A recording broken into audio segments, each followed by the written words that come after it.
Tout d'abord, Innoventis, peut-être pas tout le monde connaît Innoventus, donc qui est Innoventis? Et la deuxième question, euh, cette initiative, ce webinaire, euh, pourquoi cette initiative? Frédéric, la parole est à vous. N'oubliez pas d'ouvrir votre micro d'abord. Merci Rick. Merci à tous de participer, de vous être connectés. Voilà, et comme toujours, bon, on verra après, mais les absents, ben, ils ont tort. Je vais me permettre de commencer par une première réponse envoyée par Hervé. Hervé, merci de nous rejoindre, de nous avoir rejoints. Le webinaire va être enregistré, donc il est enregistré et il sera mis à disposition sur notre site d'ici quelques jours. Si vous voulez de votre côté vous-même un enregistrement pour vous, envoyez-nous un message, on peut vous envoyer un lien pour que vous puissiez le télécharger pour vous, mais voilà, il sera mis à disposition via notre site d'ici quelques jours. Alors voilà, merci Rick.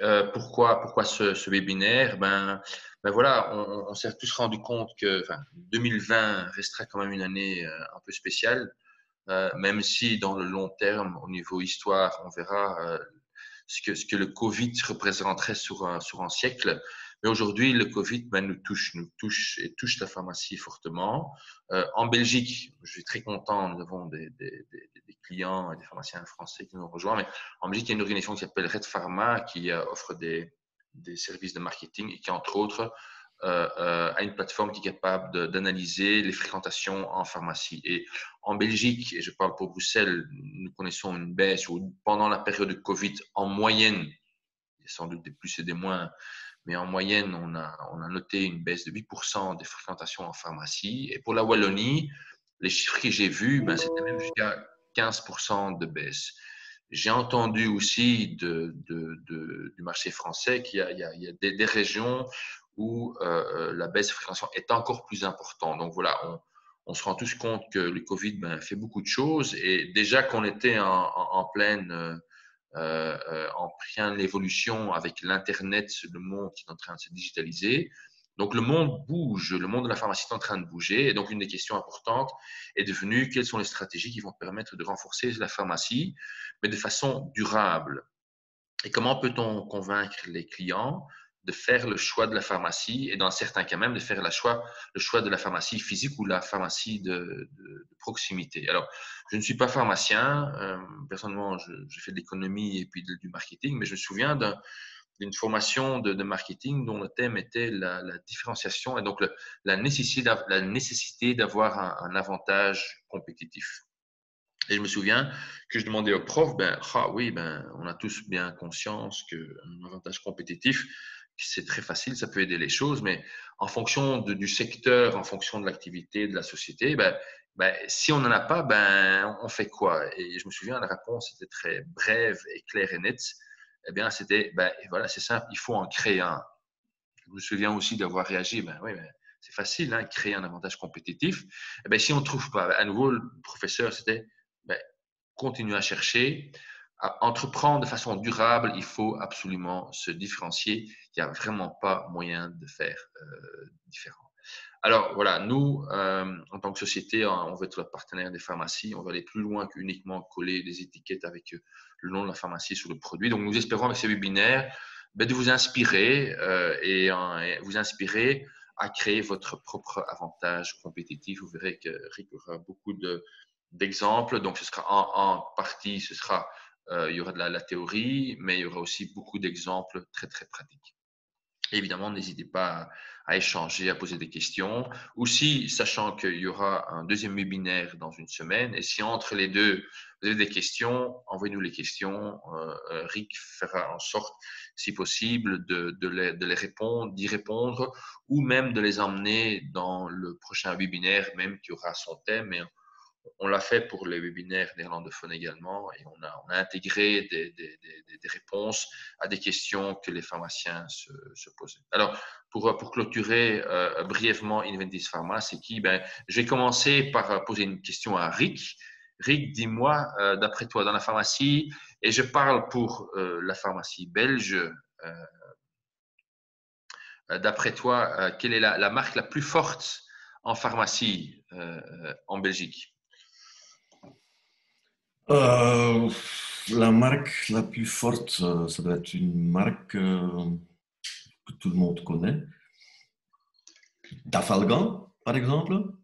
Ah oui, oui, oui, ça c'est une marque assez connue. Je ne sais pas si elle existe en France, je ne pense pas. Bien, nous, chez Inventis, nous pensons qu'on pourrait être vainqueur dans une société qui devient de plus en plus virtuelle. Mais nous pensons que la force réelle de la pharmacie, bien, c'est la confiance, c'est l'empathie, c'est l'orientation client extrême, c'est le conseil personnalisé et puis certainement, c'est l'émotion. Nous pensons que c'est ça la vraie valeur ajoutée aujourd'hui, entre autres aussi dans la pharmacie. Donc pour nous, la marque la plus forte en pharmacie, ben, c'est simple, ben, c'est le pharmacien. Pour nous, la principale valeur ajoutée et l'avantage compétitif de la pharmacie, ben, c'est ce qui se passe tout simplement derrière le comptoir. C'est le pharmacien, c'est l'équipe. Et nous pensons que cette valeur ajoutée du pharmacien est bien plus importante que les produits ou la marque qui sont conseillés lors du conseil personnalisé. Alors, tous les jours, utiliser ses connaissances et mettre ou utiliser sa réputation pour prendre soin de ses clients, ben, nous pensons que cette démarche serait beaucoup plus forte ou est la plus forte si ces soins sont accompagnés de produits au nom de la pharmacie ou au nom du pharmacien. Donc voilà, c'est pour ça que nous, en tant qu'Inventis, nous offrons la possibilité aux pharmaciens d'offrir des gammes de soins personnalisées au nom de la pharmacie. Pour ça, c'est simple, il y a deux avantages. Il y a d'abord l'avantage stratégique, qui est la différenciation et certainement aussi la fidélisation. Les produits sont uniques et donc ne peuvent être trouvés uniquement ou non, nulle part ailleurs que dans la pharmacie. Et puis, il y a l'avantage financier. La meilleure façon de vaincre la concurrence, certainement avec l'Internet, c'est tout simplement c'est d'enlever toute possibilité de comparer, c'est d'offrir des produits uniques. Alors, pour clôturer, on fait ça de deux façons. Nous offrons une solution clé en main pour permettre aux pharmaciens de proposer leur gamme de soins au nom de la pharmacie avec tous les avantages que ça comporte. Les formules, ben, elles sont créées par nos clients. Et puis, deuxièmement, nous soutenons le client dans le lancement et donc dans la vente de cette gamme. Donc, avec des formations qui sont disponibles, autant pour le pharmacien et son équipe, des formations au niveau produit et des formations au niveau technique de vente ou communication, là évidemment, où le pharmacien estime en avoir besoin. Donc, nous sommes disponibles pour ça. Donc, ça, c'est brièvement ce que nous faisons. Voilà, ben, je souhaite à tout le monde un très, très bon séminaire. N'hésitez pas à utiliser le chat le plus possible. Nous sommes disponibles pour vous, pour répondre aux questions, maintenant ou plus tard. Et voilà, je repasse la parole à Rick. Merci Frédéric. Voici les 6 chapitres. Le premier chapitre, la différence entre changement et disruption. Je cite un texte de Saskia van Uffelen. Combien de temps pouvez-vous gérer votre organisation, votre équipe ou votre vie sans y apporter de changement fondamental et surtout sans que les autres ne vous rattrapent parce que vous vous en tenez à votre zone de confort, votre méthode. Alors, il y a pas mal de gens qui disent, oui, mais attention, hein, Eric, nous, on a déjà changé beaucoup, vous savez, entre-temps, on a un robot en pharmacie, etc. Attendez, point numéro A, l'automatisation n'est pas une disruption. Donc, par exemple, avoir un robot en pharmacie ou des logiciels plus performants, des systèmes de suivi de commandes, etc. Automatisation égale optimisation des processus, ce n'est pas une vraie innovation. C'est quoi une vraie innovation? Eh c'est ce qu'on appelle la disruption. Et je vous donne quelques exemples hors de votre vie quotidienne, enfin de votre vie comme pharmacien, mais qui rentrent dans votre vie quotidienne. Uber, Airbnb, Amazon, Coolblue, Bol.com, les 3 derniers, disruption pour tous les magasins. Ou le dernier, très récent, KBC, une banque, achète des droits de diffusion Pro League. C'est spécial quand même, une banque qui s'occupe avec le foot. Hein? C'est un peu spécial. Exemple en officine, Pharmaline, Medimarket. Et est-ce qu'il y a d'autres risques de disruption en officine? Malheureusement, oui. Par exemple, les médicaments en over-the-counter qui sont vendus dans les grandes surfaces. Actuellement, ce n'est pas encore le cas en Belgique, mais on peut s'imaginer qu'un jour, par exemple, des grandes surfaces comme Carrefour, Deleuze, Colruyt commencent avec ça. C'est un risque. Des médicaments et des OTC en tant que fast moving consumer goods, donc à côté des produits comme Mars et Chips et les journaux, etc., qui sont vendus dans les stations-service Shop and Go. Donc ça veut dire qu'il y a un risque de disruption que peut-être un jour du paracétamol est vendu chez Esso, Fina, Texaco, etc. C'est un risque de disruption.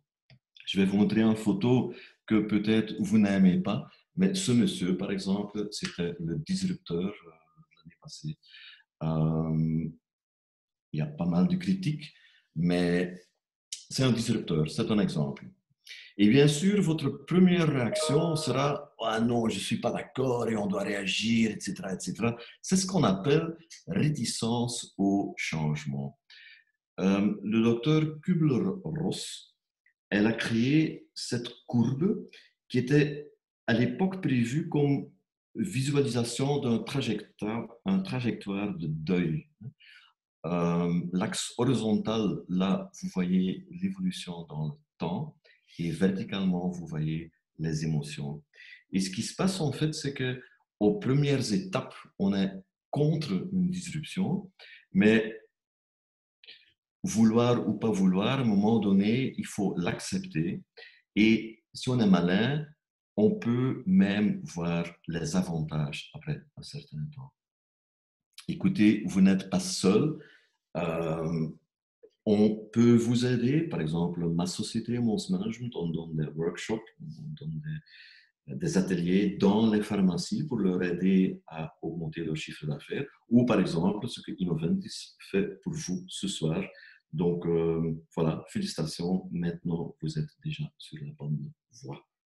Mais bon, comment atteindre le plus vite possible les avantages dans une situation où il y a pas mal de choses qui changent? Mais je vais vous donner quelques conseils. Au début, ça semble un peu de théorie, mais vous voyez, j'ai pas mal d'exemples, pas mal de photos aussi pour vous montrer. Et de temps en temps, on fait un petit sondage avec vous, avec ce groupe-ci, pour voir comment les gens pensent. OK, premier conseil. En tant que pharmacien titulaire, quittez plus souvent le niveau opérationnel. Ça veut dire quoi? Ça veut dire que je voudrais vous motiver à quitter plus souvent votre comptoir. Vous avez du personnel pour faire le comptoir. Quittez plus souvent le comptoir. Pourquoi? Parce qu'il y a d'autres choses à faire dans une pharmacie. Il faut s'occuper aussi du management, il faut s'occuper aussi du leadership. Ça veut dire qu'il faut réfléchir sur les changements qu'on doit faire dans les semaines, les mois et les années qui suivent. Je disais, quitter le comptoir, ça veut dire qu'à ce moment-là, vous avez du temps de vous occuper avec deux autres choses. Deux autres choses que vous n'avez pas appris à l'UNIF à l'époque. Le management d'une part et le leadership d'autre part. Quelle est la différence entre management et leadership? Management, ce sont des petites adaptations qui doivent être faites à court terme. Leadership, long terme. Et pour ça, il faut du temps pour réfléchir. Il faut les deux dans une pharmacie. Il faut les deux dans toutes les organisations d'ailleurs. La complexité, et une officine, c'est quelque chose de complexe, la complexité exige un manager, du management, et l'évolution, disruption par exemple, exige un leadership long term. Et une gestion réussie exige les deux. Et donc ça, vous voyez là, orienté vers l'avenir, succès, si vous mettez assez de temps et dans le management et dans le leadership. Je cite le big boss de Starbucks. You can't expect your employees to exceed the expectations of your customers. if you don't exceed your employees' expectation of management. Je traduis, si vous voulez que votre personnel, que vos collaborateurs font le maximum pour vos clients, pour vos patients, il faut savoir que votre personnel, vos collaborateurs, attendent aussi le maximum de vous. Et ça veut dire que, à part du fait que de temps en temps, vous faites des petits changements, de temps en temps, il faut sauter un petit peu plus loin. J'arrive à mon 4e conseil. Quand on demande les pharmaciens de changer et de faire quelque chose d'extraordinaire, on pense toujours à acquisition et alliance. Ça, c'est une chose que vous pouvez faire. Il y a 2 autres choses. Par exemple, consultance externe en innovation. Par exemple, le fait que vous êtes ici et que vous écoutez mes idées, ça c'est consultance externe en innovation. Et n'oubliez pas, hyper important égal, c'est tout ce qui est comme potentiel chez vos collaborateurs. Surtout si vous avez des jeunes collaborateurs, les jeunes collaborateurs, ils pensent autrement, ils ont une autre manière de vie, ils vivent d'une autre façon en ce qui concerne des outils comme Facebook, etc. Écoute vos collaborateurs, peut-être il y a un potentiel énorme, gratuit, que vous n'utilisez pas encore. Avec cette dernière phrase, je vais clôturer à la fin mon webinaire parce que j'ai une bonne idée pour récolter plus d'informations chez eux. Alors, il faut faire des choix stratégiques. Des choix stratégiques. Rick, si je peux juste vous interrompre, il y a une remarque qui est très intéressante de M. Mees. Je ne suis pas à 100% sûre si je comprends bien, mais il a écrit « Les disrupteurs doivent nous faire réagir et nous transformer en disjoncteurs et nous permettre de devenir acteurs. » Donc, c'est une remarque de M. Mees. Je ne sais pas si vous pouvez réagir sur cette remarque. Je pense que M. Mees veut dire il nous pousse vers l'action. Hein? Au lieu d'attendre, on doit bouger. Et en effet, je pense qu'un des valeurs ajoutées, c'est ce que beaucoup de joueurs ne savent pas faire, l'émotion, l'empathie, le contact avec les patients, mais je vais vous montrer beaucoup d'exemples et de photos. Ce sont des choses que les autres ne savent pas faire. Donc, en effet, il faut bouger, mais il ne faut pas, absolument pas bouger dans la même direction. Donc, beaucoup de disrupteurs vont diminuer leur prix. N'essayez pas d'aller en combat avec eux dans le même jeu, parce que ça, c'est un jeu que vous allez perdre. Vous avez d'autres atouts, mais on va revenir là-dessus. Encore d'autres questions ou remarques, Els? Pour l'instant, je pense que c'est tout. Merci. Donc, si vous ne savez pas quelle valeur vous distingue de vos concurrents directs, comment les autres pourraient-ils le savoir? Est-ce que vous avez déjà pris le temps de réfléchir sur des questions comme « Mais qu'est-ce qui fait que je suis mieux que les autres? Quelle est mon valeur ajoutée ?» Est-ce que vous avez déjà réfléchi là-dessus? Ça, c'est la première question. Et la deuxième question, dès que vous le savez, est-ce que vous avez déjà communiqué cette mission? Je vous donne quelques idées. Et je ne vais pas vous dire que la mission que je vais vous montrer, que ce sont les missions pour lesquelles il faut choisir. Non, non, il faut faire un choix. Et chacun, son choix sera différent. Donc, je vous donne quelques exemples et en même temps, je vous pose la question, où vous situez-vous? Par exemple, imaginez-vous que vous vous dites, moi, comme mission, un prestataire de soins à 100%. OK, j'accepte. Mais d'ici quelques minutes, je vais vous poser une autre question. Moi, je n'ai pas de choix. Je vais devenir un casseur de prix. C'est une autre mission. Je ne dis pas qu'elle est mieux que l'autre. C'est une autre mission. Je reviens là-dessus. Je suis un distributeur propre marque. OK, on va revenir là-dessus. Je suis un spécialiste homéopathie. Moi, j'ai tout en stock. livraison immédiate, ça peut aussi être une mission. Un conseiller en dermatocosmétique. OK. Ou êtes-vous spécialisé en tout? Ou, point d'interrogation, ou est-ce que vous êtes spécialisé en tout? C'est pas possible. C'est pas possible. Tout le monde, dans n'importe quel secteur, se spécialise. Ne pas choisir, c'est renoncer. Donc, soyez attentifs à la vision et à l'identité de votre marque et mettez en place une stratégie en tant que facteur de liaison. Je vais plus loin maintenant. Je reviens sur les différents exemples de missions. Par exemple, vous dites, ah, mais je veux être un prestataire de soins à 100%. OK. Est-ce que vous avez des espaces discrets?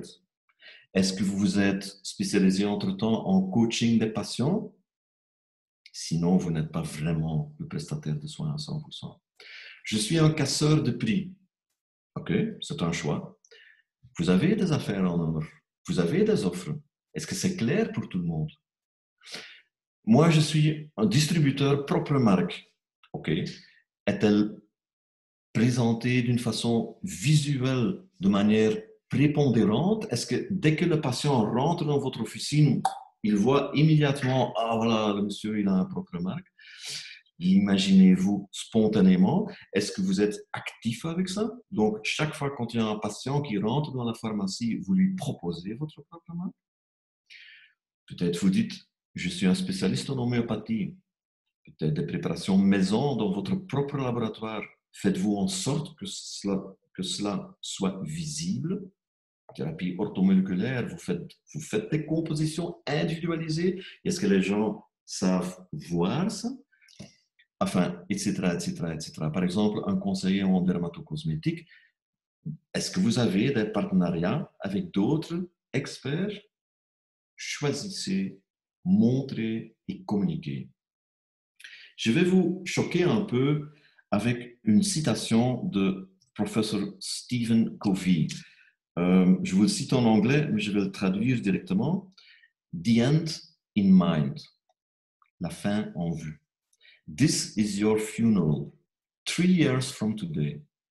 What would you like each of these speakers to say about you and your life? To begin with the end means to start with a clear understanding of your destination.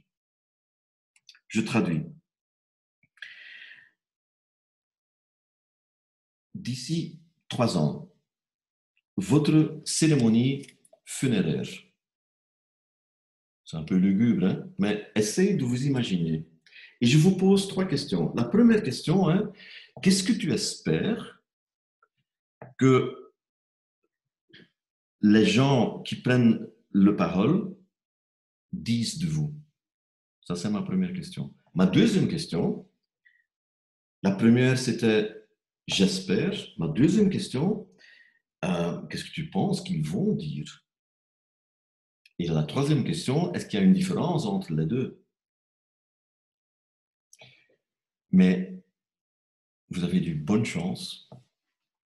Actuellement, vous êtes encore en vie. Vous avez encore du temps. Mais quelle est votre vision? Et il faut faire un choix. Il faut communiquer ça. Je vais vous faire quelques propositions et puis on va faire un premier sondage.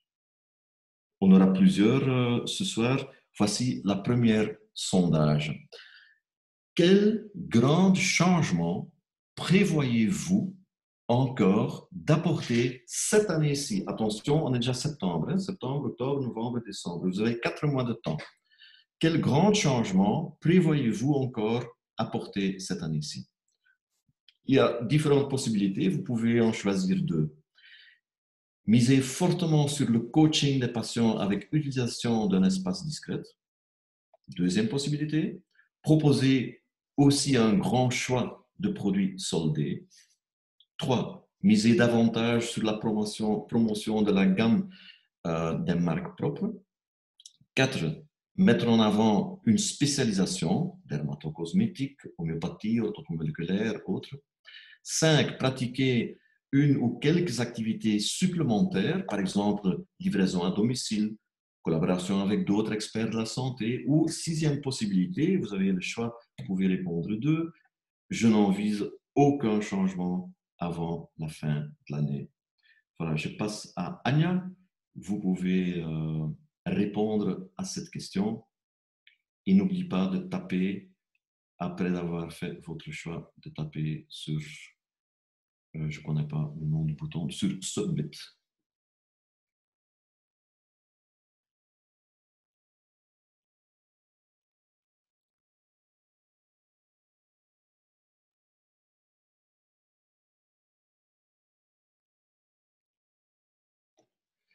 « 70% ont déjà répondu, j'attends encore un peu.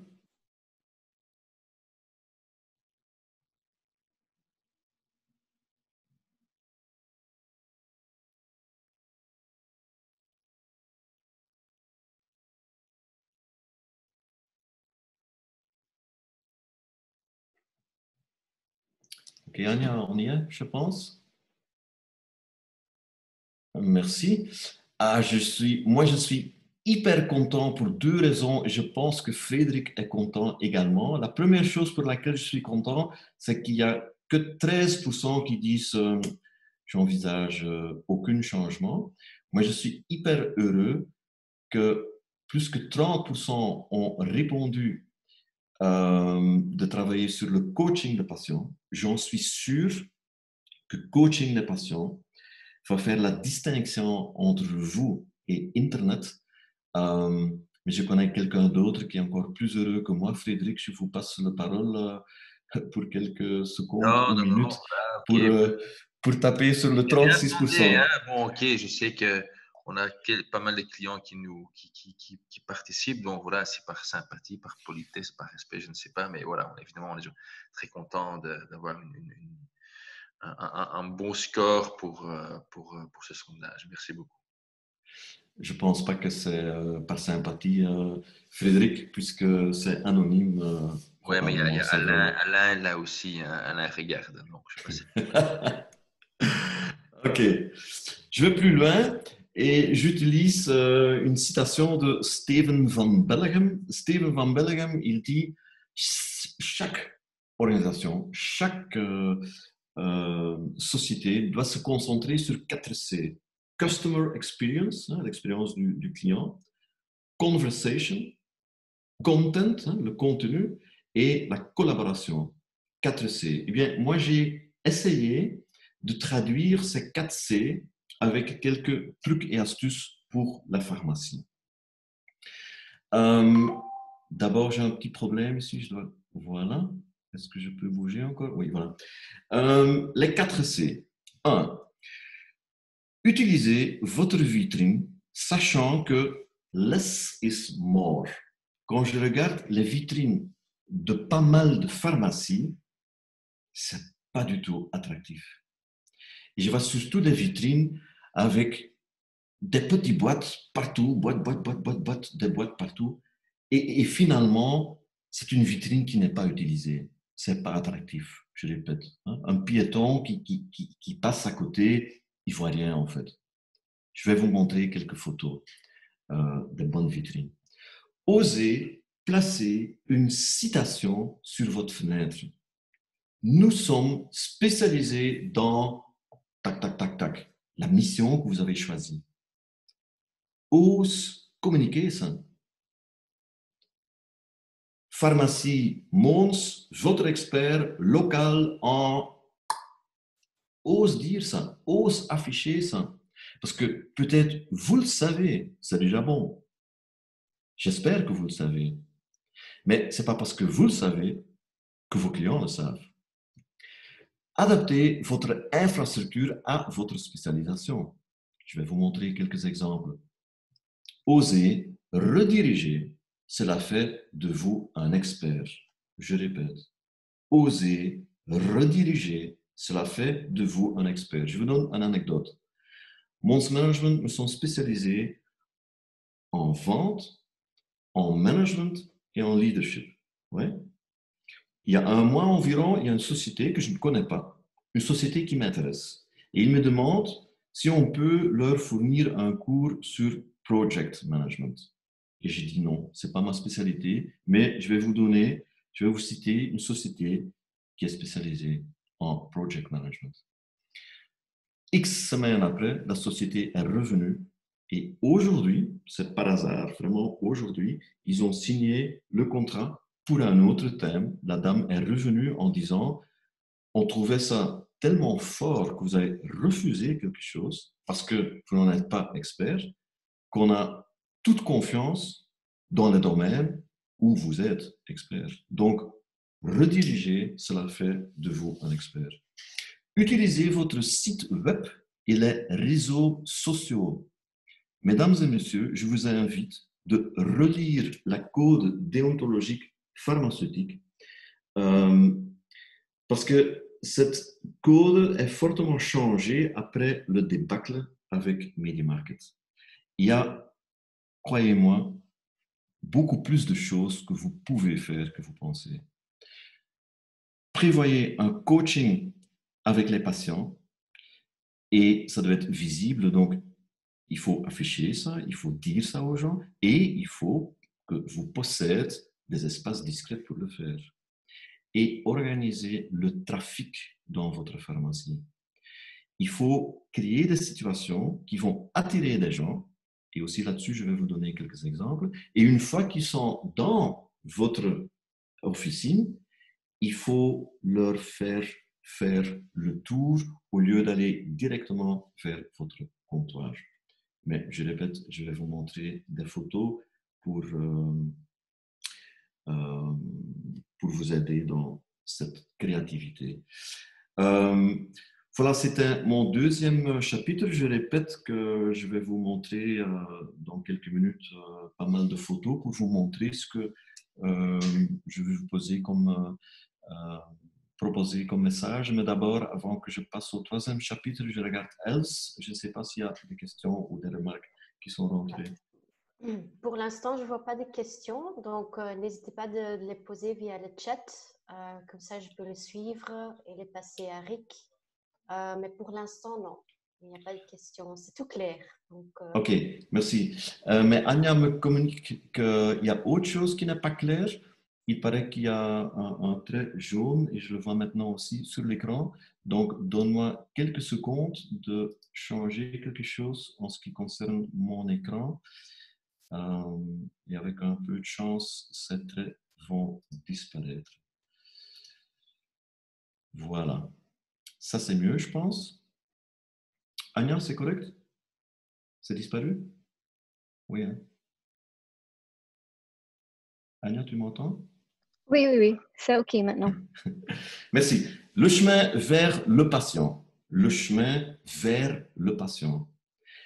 Si le patient ne vient pas chez vous, il faut peut-être renverser la situation. Si le patient ne vient pas spontanément chez vous, on peut, par exemple, réfléchir sur livraison à domicile, éventuellement à organiser avec les pharmaciens de quartier. Vous savez, il y a pas mal de pharmaciens qui disent « Oh, le pharmacien de quartier, c'est le type avec lequel déjà depuis longtemps j'ai des bagarres. » C'est plus le moment maintenant. C'est plus le moment. Il faut vraiment une fois se mettre ensemble et attaquer ensemble ce qui se passe autour de vous. Entre parenthèses, APB a un projet spécial actuellement en ce qui concerne livraison à domicile. Peut-être c'est une bonne idée de prendre contact avec eux. Ils peuvent vous aider même avec un app pour mieux vous organiser pour effectuer ces livraisons à domicile. Organiser des moments thématiques avec des intervenants, avec le dermatologue, le logopédiste, le kinésiste, etc. Et on peut organiser ces moments thématiques le soir ou à midi ou en journée, mais mieux encore, le soir et de temps en temps aussi à l'heure du midi et de temps en temps aussi pendant la journée. Je préfère et au lieu où, parce que si vous faites un choix, vous choisissez entre vos patients. Parce qu'il y a des gens qui sont libres le soir, mais pas à midi et l'inverse. Allez parler dans des maisons de quartier, centres culturels, parce que vous êtes l'expert en médicaments. Je répète, si le patient ne vient pas spontanément chez vous, ben vous pouvez vous déplacer. Ouais, Eric, mais écoute, nous ne sommes pas des médecins. Hein? Mauvaise réponse. Pourquoi ne pas faire? Vous êtes l'expert en médicaments. Je vais encore plus loin. Organiser des conférences vidéo ou créer des enregistrements vidéo informatifs sans finalité de vente, mais juste votre personal branding. Et que les patients peuvent regarder ces petites vidéos sur votre site web, par exemple. Je vous donne un exemple. Vaccination contre la grippe. 3 conseils de votre pharmacien. 1, 2, 3. Et si vous voulez savoir plus en ce qui concerne les 2 phases dans la délivrance, eh bien, n'hésitez pas de prendre contact avec nous. Voilà, c'est une vidéo de 1 minute. Ça ne doit pas durer plus longtemps. Regarde votre, votre manière de regarder des petits films que vous trouvez sur YouTube, par exemple. Si ça ne vous touche pas dans les premières 20 ou 30 secondes, tu passes. Ben, vos patients vont aller la même chose. Mais vous pouvez régulièrement poster des petites vidéos informatives. Tant que ce n'est pas de la vente, tant que ce n'est pas de la pub, mais juste de l'information, vous pouvez le faire. Proposer des coachings aux patients. Comment? Indemnité, est-ce qu'on va les payer, oui ou non? On va revenir là-dessus. Mais vous voyez ici plusieurs possibilités pour que vous puissiez avoir contact avec les patients que vous êtes peut-être entre-temps perdu ou avec lesquels vous voulez avoir plus fréquemment contact. De nombreuses entreprises délaissent le modèle commercial axé sur les produits au profit d'un modèle commercial axé sur les services.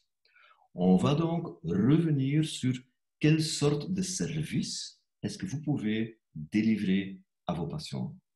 Mais d'abord, je reviens au slide précédent où j'ai fait plusieurs propositions et on va faire une deuxième sondage. Prenons une chose, par exemple, livraison à domicile.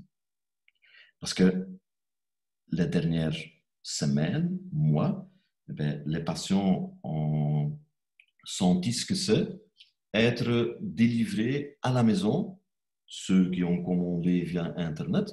Donc, c'est devenu une habitude. Donc, peut-être c'est une bonne idée de travailler là-dessus. Alors, prenons que cet exemple, livraison à domicile. Quelles sont vos principales réticences à ne pas effectuer systématiquement la livraison à domicile? Vous pouvez choisir maximum de réponses. Trop compliqué à organiser, la raison pour laquelle je ne le fais pas. C'est pas mon rôle, donc je ne fais pas. Je trouve que c'est trop cher. Les patients ne sont pas demandeurs. D'autres le font déjà mieux que moi. Je n'aime pas me vendre. Anya?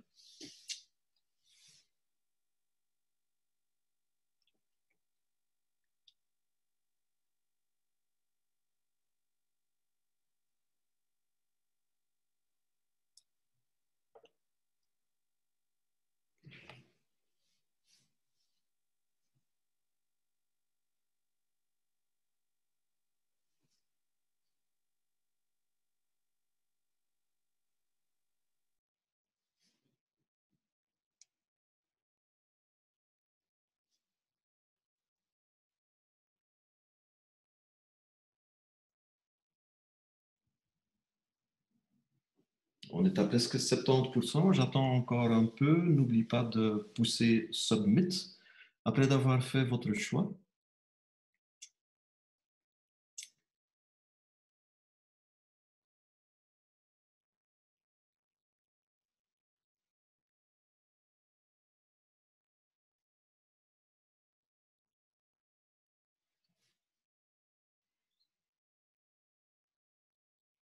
Je ne vois plus bouger Anya, peut-être. Ah oui, quand même, 71%. Donc, n'oublie pas de pousser sur Submit après avoir fait votre choix.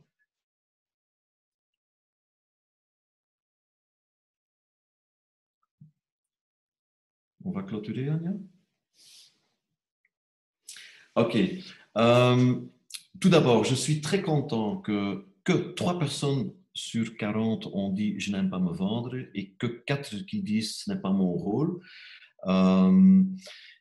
Ceux qui ont répondu « les patients ne sont pas demandeurs », faites attention parce que ça, c'est une mauvaise interprétation de marketing.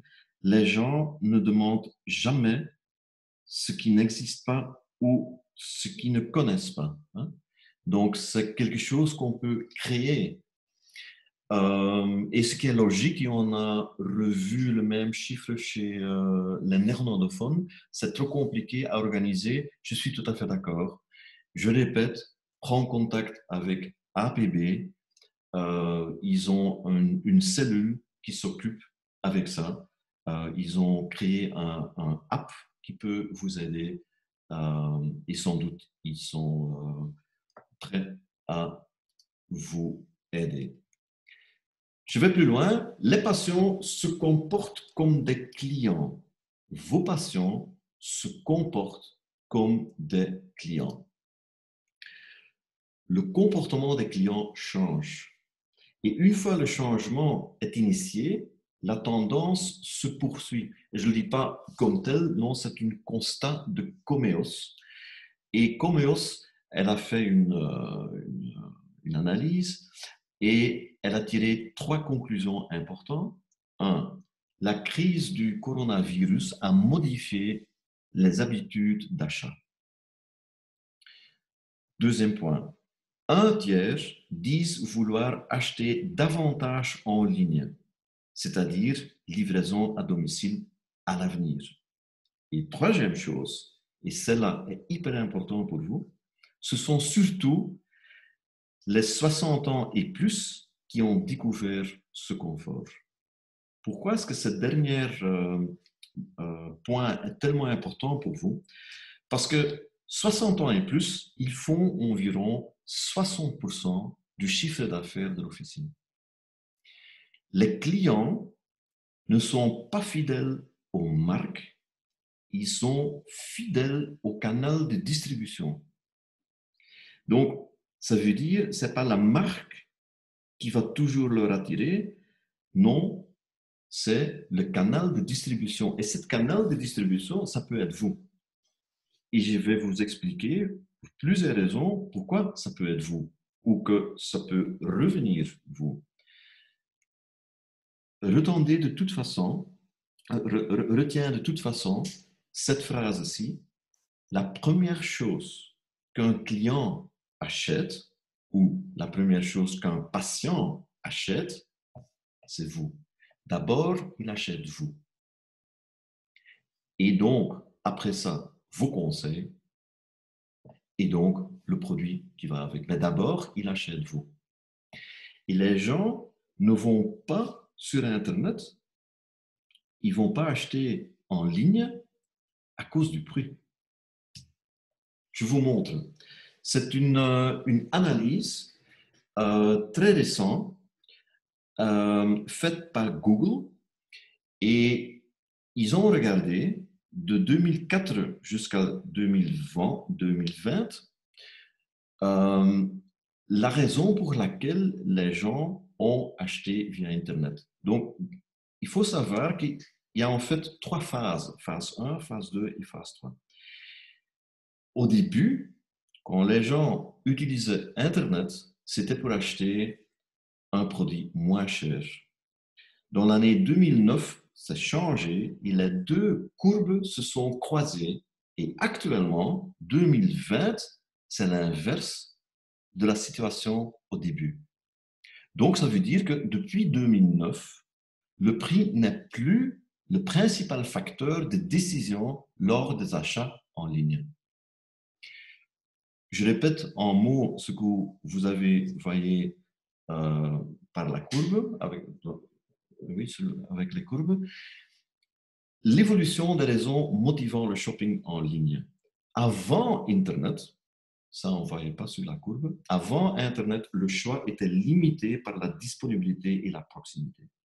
Ça, c'est totalement changé. Qu'est-ce qui s'est passé? Internet phase 1, 2004, les gens vont chercher au marché. Phase 2, 2009, où les deux courbes se croisent, qualité et confort commencent à changer, livraison à domicile est devenue très important. Phase 3, 2020, shopping sécurisé. Corona a joué un rôle. Maintenant, important pour vous, la combinaison de tous ces éléments et aspects liés à l'expérience sont compatibles dans la pharmacie hors ligne, donc votre pharmacie. La formule en ligne ne pourra jamais offrir cette combinaison. Donc, je répète, votre officine est capable de combiner ces trois désirs. Retail Sonar, c'est une autre société qui a fait une analyse, ne prévoit pas de recul du shopping en ligne après le coronavirus, d'où le besoin de votre valeur ajoutée, le contact personnel, émotion et expérience, ajoutant éventuellement livraison à la maison, et vous avez tout. Et je répète ce que je viens de dire au début, après la première question qu'Els m'a posée, cette question de M. Mais, si je me souviens bien, si vous voulez aller en concurrence en diminuant votre prix, vous allez perdre cette bataille. Il faut travailler sur autre chose, le contact personnel, émotion et expérience. Et en ce qui concerne expérience, il y a des photos que je vais vous montrer pour vous expliquer ce que je veux dire avec ça. Rick, Solution. Rick, je vais t'interrompre pour. Je sais qu'on est en train de passer, mais je vais t'interrompre. Il y a eu pas mal d'échanges sur le chat et je sens qu'on est en train d'aller à un prochain thème. C'est quand même concernant la livraison à domicile. Bon, déjà, il y a une première difficulté, c'est qu'on a des clients et des pharmaciens français et belges et que la législation est tout à fait est différente. Donc, on se rend bien compte qu'il y a d'autres choses à tenir compte. Mais évidemment, il y a une discussion quand même et pas mal de remarques concernant la déontologie du pharmacien. Je me souviens qu'on a eu exactement la même discussion avec des pharmaciens il y a 2 semaines. Donc, juste que je dise pas de bêtises, je crois que la conclusion a été il y a 2 semaines, c'est de dire, voilà, on est persuadé qu'aujourd'hui, les associations professionnelles permettent beaucoup plus qu'on ne pense, sont même prêts à soutenir, mais que voilà, ici, l'idée dans le webinaire, c'est d'avancer et de présenter des idées, des concepts. Voilà, chacun doit faire son choix personnel, sa stratégie, mais on pense que ça vaut la peine de voir avec l'association professionnelle quelles sont les possibilités, parce qu'on pense que les possibilités vont quand même déjà beaucoup plus loin que on ne pense. On pense que les mœurs, tout change et on serait étonné que l'association professionnelle aujourd'hui permet déjà beaucoup plus de solutions au niveau distribution ou livraison à la maison, tenant compte du code de déontologie. Est-ce que j'ai bien répondu, Rick? Je me souviens que tu as pris contact avec l'APB pour les clients français. L'APB, c'est l'association pharmaceutique belge, des pharmacies belges. Donc, c'est l'association nationale des pharmacies, voilà, évidemment, qui est spécialisée dans le domaine. OK. Peut-être on peut, comme l'autre fois, passer les coordonnées de la personne chez APB qui s'en occupe. Éventuellement, vous pouvez l'envoyer par mail après notre soirée. Solution, miser davantage sur la technique de questionnement et la technique de l'écoute. On va revenir dans un autre webinaire parce que le contact personnel est hyper important et poser au moins toujours des questions que dedans, mais vous pouvez aller plus loin que ça. Donc, juste petite répétition, c'est ce que vous avez vu à l'UNIF à l'époque, le qui, le quand, les actions et les médications. Ça, ce sont toujours les 4 mots-clés sur lesquels il faut se baser pour avoir un entretien avec le patient avant de délivrer. Mais on peut aller beaucoup plus loin et ça, c'est nécessaire pour jouer un petit peu plus sur l'émotion du patient. Mais voilà, depuis plusieurs fois, j'ai dit, je vais vous montrer quelques photos, je vais vous montrer quelques photos. Eh bien, les photos vont venir maintenant. Mais d'abord, je regarde Else, s'il y a d'autres questions, à part des questions sur le thème sur lequel Frédéric a déjà parlé. Oui. Oui, donc il y a encore une autre question. Il y a quelqu'un qui pose la question, pensez-vous possible de combiner un ou plusieurs services spécifiques à ma pharmacie avec du e-commerce via une association avec des sociétés spécialisées dans le e-commerce, par exemple? Est-ce que c'est possible? Théoriquement, oui, mais ça doit être faisable comme travail, quoi. Spécialisé, c'est spécialisé, hein, et on ne sait pas se spécialiser en tout. Donc, j'ai quand même un peu mes doutes. Et ça doit être clair pour les patients que vous vous différenciez d'autres. Et ça, on ne va pas se différencier en combinaison de tout ce qu'on fait déjà maintenant, éventuellement. Donc, je sais faire des choix, c'est toujours un peu perdre. Faire tout, le risque de perdre est plus grand. Donc, je ne suis pas chaud pour ça. D'autres questions, Else? Je vois encore une remarque. Donc, il y a une remarque. Je fais le coaching patient depuis 4 ans. Cela apporte un plus indéniable à l'officine, un bouche à oreille exceptionnel, une reconnaissance importante. Donc, ça, c'est une remarque. Et puis, je pense que j'ai toutes les questions. Donc, je suis voilà. super content avec cette remarque et surtout, j'avais peur que la réponse pourrait être, mais je n'ai pas directement gagné avec ça, hein, parce que soit il fait ça sans demande d'indemnité, soit un petit peu, mais ça, c'est pas le but. Le but, en effet, c'est que les gens en parlent et disent de l'un à l'autre, tu sais, le pharmacien Frédéric, lui, il a vraiment une fois pris du temps pendant 15 minutes, ça ne doit pas durer plus longtemps, hein, 15 minutes, 20 minutes, il a vraiment pris le temps de sonder mes besoins sous-jacents et maintenant, je me sens mieux, je sais beaucoup mieux comment utiliser mes médicaments, etc., etc., etc. Hyper content avec cette remarque. OK, infrastructure de pharmacie moderne. Je vous montre quelques photos. Commençons avec l'IKEA. Le parcours à suivre. Vous savez ce qui se passe, hein, au IKEA, vous avez une idée en tête, vous savez plus ou moins ce que vous voulez, ça c'est juste une chose, et à la fin de votre visite à l'IKEA, vous vous trouvez à la caisse avec plein de produits. Et vous vous sentez heureux, néanmoins vous allez dépenser plus d'argent que prévu. Ça c'est quand même bizarre. Le parcours, ça va vous aider. Je vais vous montrer un exemple pratique en pharmacie. Autre chose, des produits qui attirent l'attention à hauteur des yeux. C'est un art, hein, ce que Deleuze et Carrefour, etc. font. C'est fantastique. Hein? Donc, il ne faut pas justement mettre les produits où il y a encore de la place. Non, il y a un raisonnement derrière. Ben, je vous montre une photo de pharmacie Servet, Braine-l'Alleud. Ben, c'est très clair, une fois que tu rentres dans la pharmacie, il est impossible d'aller directement au comptoir. Écoutez, il faut savoir qu'un patient qui rentre dans une pharmacie, il a toujours un besoin très clair. Si, en rentrant, il voit le comptoir, eh bien, il va directement vers le comptoir et il ne voit pas que vous avez dans votre pharmacie.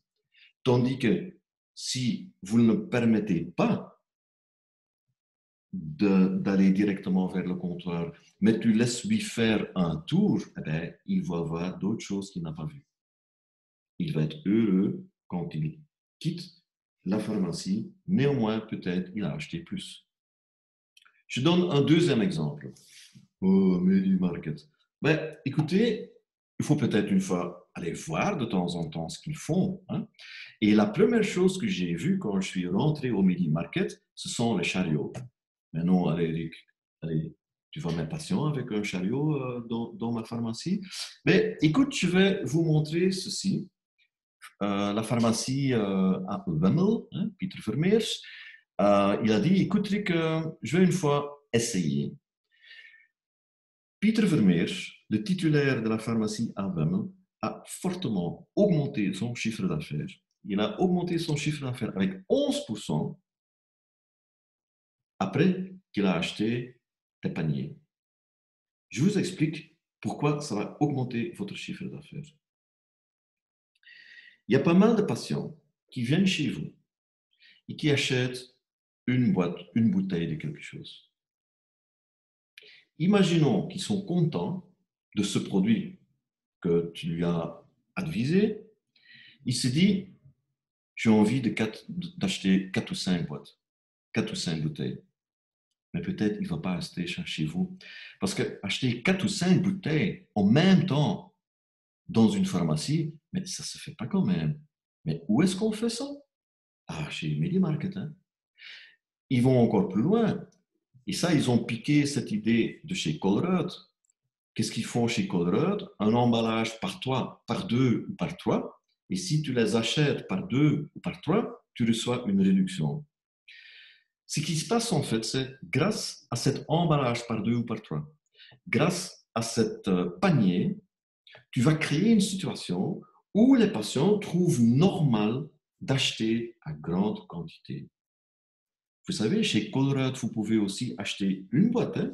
C'est possible, hein?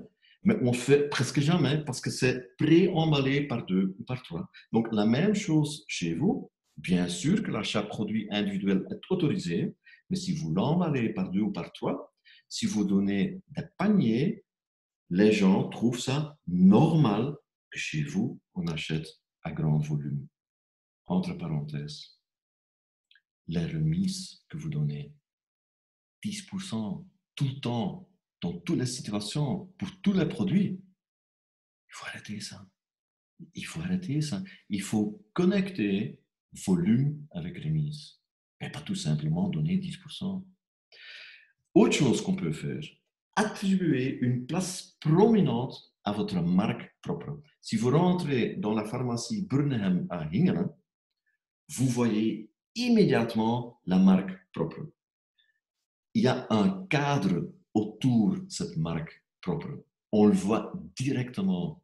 Il y a pas mal de gens qui ont une marque propre. Top, bien fait. Mais on doit en fait aller à la recherche où ça se trouve entre toutes ces marques. Soyez plus fiers. Ça, c'est votre marque. Éventuellement, vous vous dites, oui, mais ça va me coûter de l'argent pour encadrer ces produits, hein, comme c'est super bien fait ici à Hingelen. OK, j'ai une autre solution. Il y a quelques semaines, je rentrais dans une pharmacie alternate et le pharmacien me présentait l'endroit où il présentait sa propre marque. Et je dis, est-ce que je peux changer quelque chose? Dans le cadre less is more. Regarde ce qu'on a changé. Ça, c'est attractif. C'est très bizarre, hein? Oui. C'est tellement spécial que ça attire l'attention. Ils vendaient plus ou moins 2 de cette boîte, disons, par semaine. Immédiatement, au moment où on a changé le décor, il a vendu. Immédiatement, parce que ça attire l'attention. Less is more. Je vous montre d'autres idées.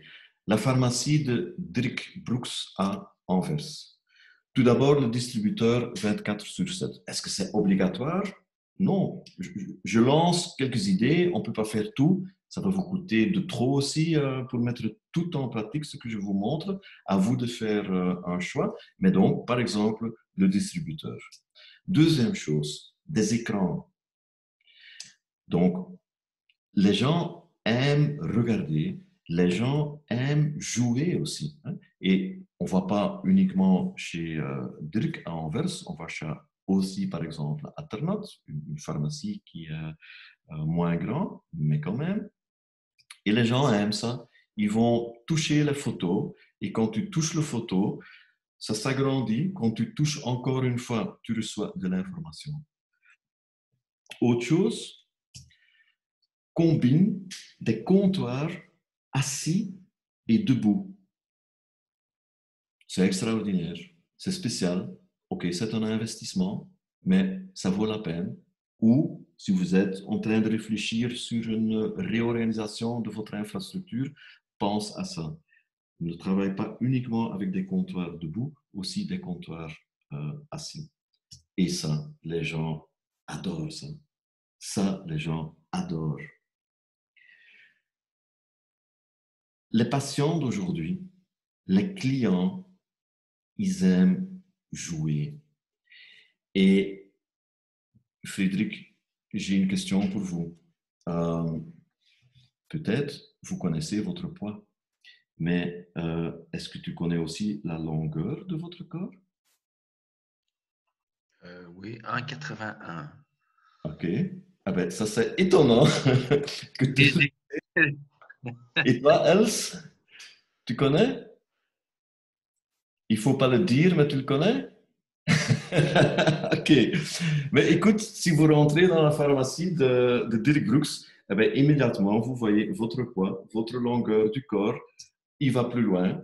On peut faire le test de pression artérielle et votre résultat est sur le ticket. Ouais. Et ça, c'est ce qu'on appelle l'expérience en pharmacie. Ça, les pharmacies ne font pas assez et presque tous d'autres magasins le font. Hein. Je vais plus loin. Un appareil d'analyse de peau, une analyse de peau professionnelle. Les éléments d'expérience possèdent toujours trois avantages. Un, c'est un facteur de plaisir, c'est ce que j'appelle expérience, c'est un facteur de plaisir accru lors de la visite en pharmacie.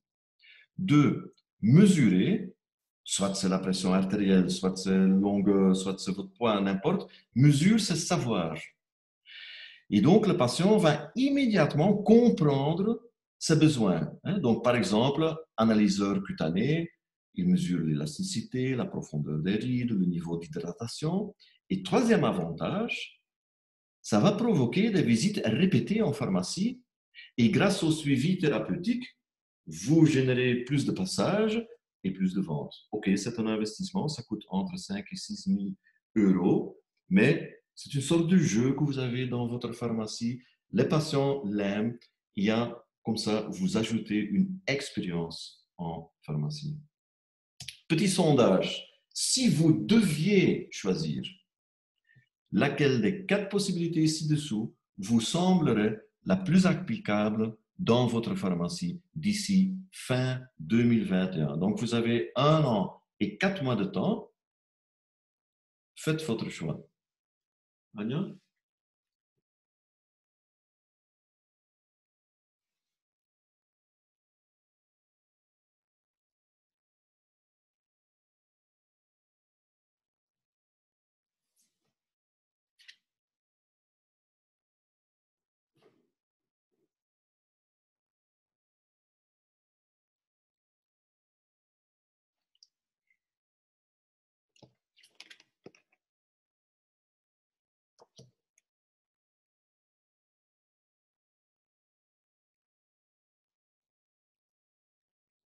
Ok, on peut clôturer, Anya.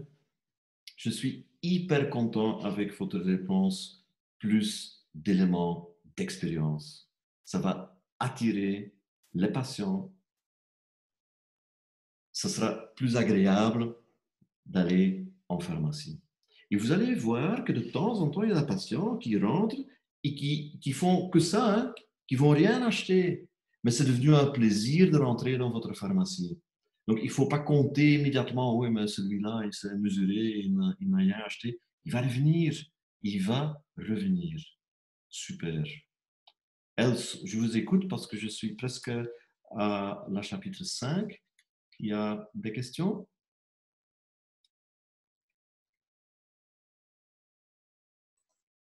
Non, pour l'instant, je ne vois pas de questions. Juste une remarque pour avoir des services supplémentaires. Donc, il faut avoir de la place. C'est correct, la même chose avec les comptoirs debout et Euh, assis. Ça, je m'excuse, Else, j'étais trop vite. Oui, continue.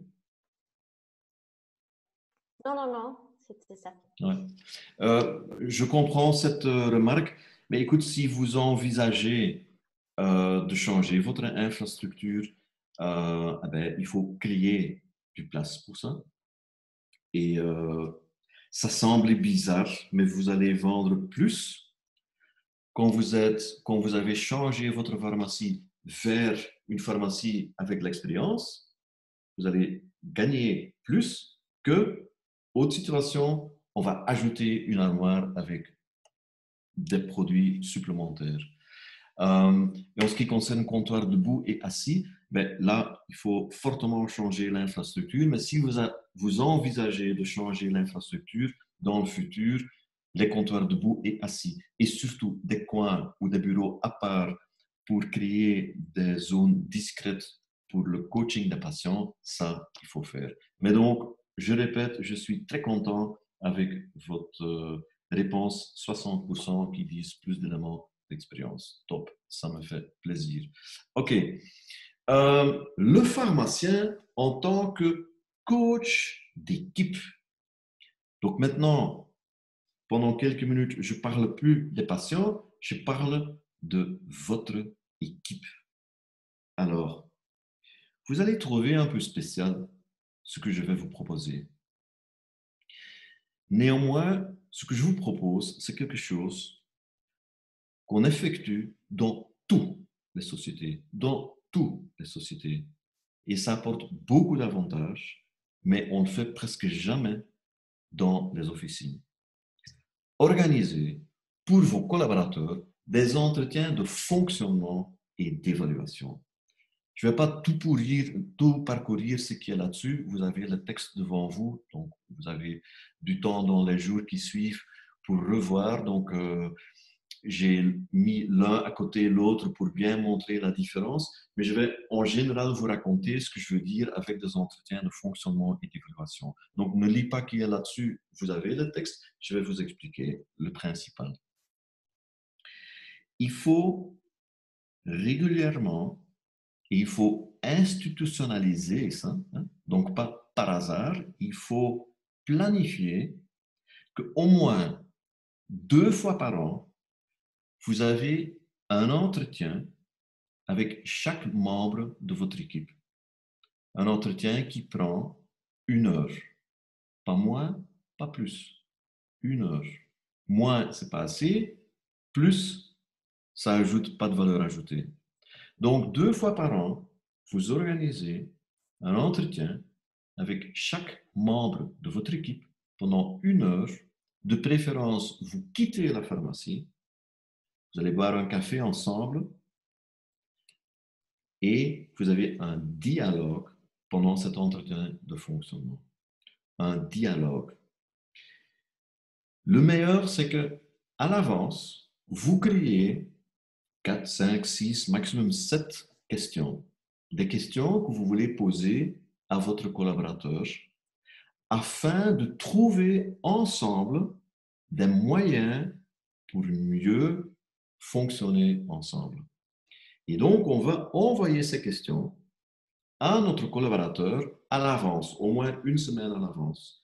Et tu lui demandes de bien se préparer pour cet entretien important parce que ça se déroule que 2 fois par an. Vous allez être étonné avec toutes les idées qui vont rentrer. Ça, c'est l'entretien de fonctionnement. 2 fois par an, par personne. Peut-être vous vous dites, ouais, écoute, Rick, c'est quand même pas nécessaire, hein, je les vois toute la journée. Pas dans cette situation. Ça, c'est tout à fait différent. Les petits entretiens que vous avez avec eux pendant la journée sont des entretiens sur l'effectivité des petites choses qu'on peut arranger directement. C'est pas là-dessus qu'on va parler pendant les entretiens de fonctionnement. Un entretien d'évaluation, par contre, ça, on fait aussi avec chaque collaborateur individuel, mais là, c'est plutôt un monologue au lieu d'un dialogue. C'est une sorte de rapport. Et pour ça, il faut une demi-heure maximum par personne. Et si les entretiens de fonctionnement se sont bien déroulés, eh ben, l'entretien d'évaluation ne va pas donner des surprises. Entretien de fonctionnement, entretien d'évaluation.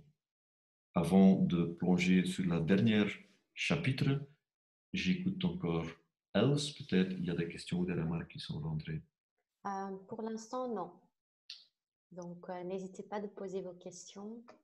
Je vais les passer à Rick. Mais pour l'instant, je ne vois pas de remarques. OK. Alors, j'arrive à un point d'attention par mois. Écoute, il est déjà... Oui. Juste maintenant, je vois encore une remarque. Donc, il y a quelqu'un qui... c'est M. Moons, je pense. Moons, oui. Attention, ne pas rendre la structure trop rigide en institutionnalisant les rendez-vous. Il veut aussi partager une idée. Il faut que l'équipe soit réactive et ce n'est pas toujours le cas. Attendez, la dernière phrase, je n'ai pas compris. Donc, il veut que son équipe est plutôt réactive au lieu de proactive ou non, ça, je n'ai pas compris. Non, je pense peut-être, je ne sais pas si M. Moons est là pour juste expliquer son remarque. Oui, simplement qu'il faut que l'équipe adhère au projet. En tout cas, et c'est vrai que quand on est dans des petites structures, ce n'est pas toujours évident, en tout cas, à alourdir le système en proposant des rendez-vous de manière aussi formelle. Ouais. Mais c'est que deux fois par an, hein, Carole? J'ai déjà vécu ce genre de choses de manière très négative. OK. C'est pour ça que, voilà. OK. Dommage que vous avez expérimenté ça d'une façon négative. Je suis quand même croyant dans ce système de temps en temps de consacrer du temps qui est vraiment consacré à une personne et le jour après une autre personne. Et 2 fois par an, c'est pas tellement beaucoup. Je consacre du temps, mais de manière beaucoup plus informelle. Ouais. OK. 6e point, c'est à vous en fait de faire un choix. Donc, écoute, j'espère, et d'ici quelques minutes, on va terminer notre webinaire. J'espère que d'ici quelques minutes, vous vous dites « Ah, c'est intéressant, ça me fait réfléchir. » Mais, messieurs, dames, ce n'est pas assez, bien sûr. Ce que je voudrais vous proposer, c'est de faire une promesse vis-à-vis de vous-même et de dire « Ouais, écoute, je vais quand même prendre 1 point, 2, maximum 3, parce que sinon, ce n'est pas faisable, mais faire un choix. » Donc, j'ai ici une sorte de liste avec tous les points que j'ai parcourus avec vous. Par exemple, on va opter pour une véritable innovation, ou je vais faire un choix, ou je vais plus communiquer cette vision, ou je vais générer plus de trafic, ou je vais adapter mon infrastructure. Enfin, j'ai parcouru la liste. La seule chose que je vous propose, c'est maintenant que vous êtes avec moi sur la même longueur d'onde et que vous avez envie de changer quelque chose, faites votre choix maintenant. Parce que demain, vous rentrez dans le travail quotidien et peut-être le souvenir va rester « Ouais, c'était intéressant ». Le but, c'est qu'on essaye de mettre quelque chose en pratique. Utiliser les réseaux sociaux, faire des petites vidéos, veiller aux éléments d'expérience et aux activités dans votre officine. Faites du coaching avec la passion. Vous avez entendu le message positif de quelqu'un qui a déjà mis ça en pratique et qui a ressorti des résultats positifs. Menez des entretiens de fonctionnement d'évaluation avec vos collaborateurs. Faites votre choix, maximum 3 choses et essayez de mettre ça en pratique à partir de demain. Laisse-moi profiter de cette occasion de faire un peu de pub aussi. En fait, j'ai écrit un livre avec le titre « Quand votre solution devient le problème ». Vous savez, c'est le seul livre en Belgique et même en France d'ailleurs qui combine la vente, le marketing et le leadership combinés dans un livre, mais surtout, ce qui est le plus important, traduit vers le monde vivant des pharmaciens. Vous pouvez l'acheter n'importe où, librairie, bol.com, etc. Si vous désirez avoir un exemplaire signé, il suffit d'envoyer un petit mail à Anja Vangaard qui va vous l'envoyer. L'adresse email, vous le trouvez ici également. Commencez déjà votre to-do, commencez déjà avec un de ces 3 points que vous avez choisis. J'aimerais, et je souligne, j'aimerais que vous me faisiez part de votre expérience la semaine prochaine. Donc, be prepared. La semaine prochaine, on se revoit pour le 2e webinaire et je vais poser à plusieurs personnes où est-ce qu'on est. Est-ce que vous avez essayé quelque chose? Je répète encore ce que Frédéric a dit au début. Si vous avez une question spécifique et vous ne l'avez pas encore posée maintenant, vous pouvez l'envoyer par email à Els Patel, le marketing manager de Innoventis, et on va soit envoyer notre réponse par mail, soit de préférence le répondre devant le groupe pendant la 2e session qui aura lieu, comme je disais, le 5 octobre. Voilà, on a presque terminé. D'abord, avant de clôturer, je passe encore une fois le dernier mot de conclusion à Frédéric, sauf peut-être, Elle, je ne sais pas s'il y a encore des questions maintenant. Il y a encore une question concernant les entretiens donc avec l'équipe. C'est Madame de Vries qui dit « J'ai organisé des entretiens, mais malheureusement, ça tournait souvent à 1 heure plus orientée sur eux, sur des plaintes d'organisation et peu sur une évolution ensemble. Faut-il lors d'un entretien d'évaluation laisser parler le collaborateur ?» Ce qui est important, c'est qu'il faut, avant d'avoir l'entretien avec le collaborateur, il faut lui envoyer quelques questions. L'idée derrière est le suivant. Celui qui pose les questions dirige l'entretien. Donc, si à l'avance, tu envoies des questions au collaborateur en disant quels étaient, selon vous, les moments les plus agréables dans l'officine dans les dernières 6 semaines ou dans les derniers 6 mois. Ou, par exemple, qu'est-ce qu'on pourrait améliorer pour que l'esprit de team augmente. Quelle était la situation le moins agréable les derniers mois? Ou une question comme, par exemple, imaginez-vous que c'était vous le chef, qu'est-ce que tu changeais dans notre organisation? On voit des questions à l'avance, et je répète, c'est celui qui pose les questions qui dirige l'entretien. Et bien entendu, il y a toujours le risque que de temps en temps, les gens sont là avec certaines plaintes. Ben, ça doit avoir une place aussi. Mais si tu prépares des questions, surtout des questions de positivisme, qu'est-ce qu'on pourrait faire ensemble pour encore mieux collaborer ensemble, par exemple, ça pourrait être une question. On va beaucoup plus avoir la chance d'arriver à un dialogue qui amène votre pharmacie à un niveau plus haut. Frédéric, je passe la parole à vous pour clôturer notre...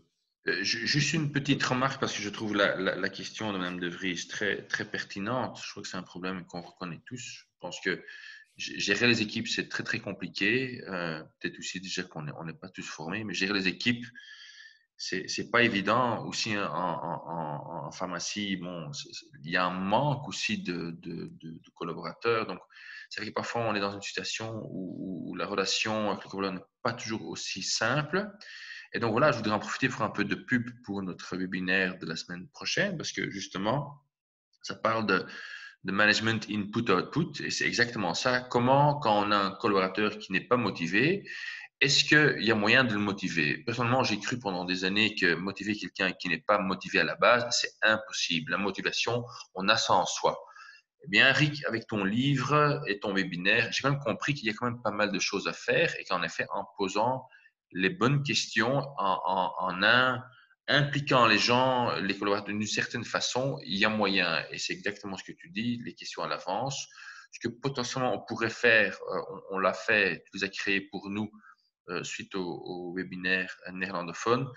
Je vais créer une liste de questions pour les collaborateurs qu'on pourrait potentiellement envoyer à l'avance ou utiliser lors de ces entretiens. Donc, avec très grand plaisir, on va se faire un plaisir de les traduire et à tous les participants, voilà, s'il y a un intérêt, de vous les envoyer. Mais voilà, c'est le thème est très intéressant et sera élaboré en long et en large lors de le webinaire prochain de la semaine prochaine. Donc voilà, moi, Rick, merci beaucoup pour le webinaire et toutes les questions, toutes les remarques et toutes les idées que tu nous as données. Mais je reste avec une question de mon côté parce que voilà, finalement, ce sont des approches stratégiques et commerciales assez poussées. Et voilà, Rick, allez, rassure-nous, dis-nous comment faire, parce que finalement, nous, enfin, je ne suis pas pharmacien, ma femme l'est, mais ce n'est pas dans notre ADN.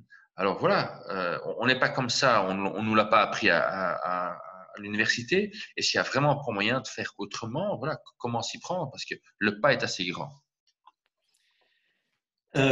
Oui, Frédéric, je comprends ta question et ça me fait penser à la réponse que votre prof a donnée. Il n'y a pas de choix. Il faut le faire. Hein. Il n'y a pas de choix. Il faut le faire. Vous savez, actuellement, on est dans une période de changement et de disruption. C'est le cas. Et donc, on ne peut pas l'attaquer en faisant la même chose. Donc, il faut faire quelque chose. Il faut prendre des étapes.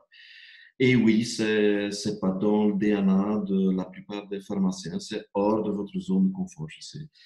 Euh, peut-être c'est une idée de lire un petit peu plus sur le sujet, hein, parce que vous l'avez entendu maintenant une fois, peut-être vous l'avez déjà entendu certaines choses ailleurs, mais il faut peut-être régulièrement avoir une répétition de tous ces trucs et astuces qui peuvent vous aider, mais des choses comme travailler avec des objectifs. On va revenir là-dessus pendant le deuxième séminaire. Adapter le système des ristournes vers des ristournes à condition, hein, donc uniquement donner des ristournes quand les gens achètent en volume. Lisez là-dessus. Il y a plein de livres de management et de leadership et la plupart des livres ne sont pas traduits vers le pharmacien, c'est correct, c'est ce que j'ai fait pour vous. Mais lis aussi les autres livres et suivez des webinaires comme ce soir et faites l'investissement des ateliers pour redynamiser votre personnel, que eux sont croyants dans vos idées et de vos missions et visions. Il faut investir du temps pour ça. Et je reviens à une des premières idées que j'ai lancées ce soir. Il faut quitter plus fréquemment le comptoir parce que ce n'est pas derrière le comptoir que tu vas créer les idées. Ça, c'est peut-être une des premières choses. Au moins 2 fois par semaine, une demi-journée, prendre la distance et réfléchir sur le futur. Aussi ça, ce n'est pas dans le DNA, mais c'est mon dernier conseil pour ce soir, Frédéric. Merci beaucoup, Rick. Bon, bientôt, on va terminer le webinaire, mais étonnamment, ce qu'on a eu les deux derniers webinaires néerlandophones, eh bien, c'était ben voilà, il est 21h37, donc on est déjà 7 minutes en retard et à part 2 personnes qui nous ont quittés il y a une demi-heure, voilà, c'est très agréable de voir que les sujets intéressent et que tout le monde reste jusqu'à la toute dernière minute. Ce qu'on a fait la dernière fois, ben, en fait, le webinaire, il a continué encore pendant 20 minutes. Donc, il y a une partie des gens qui nous ont quittés, ce qui était très bien. Voilà, il n'y a pas de souci. Voilà, chacun son.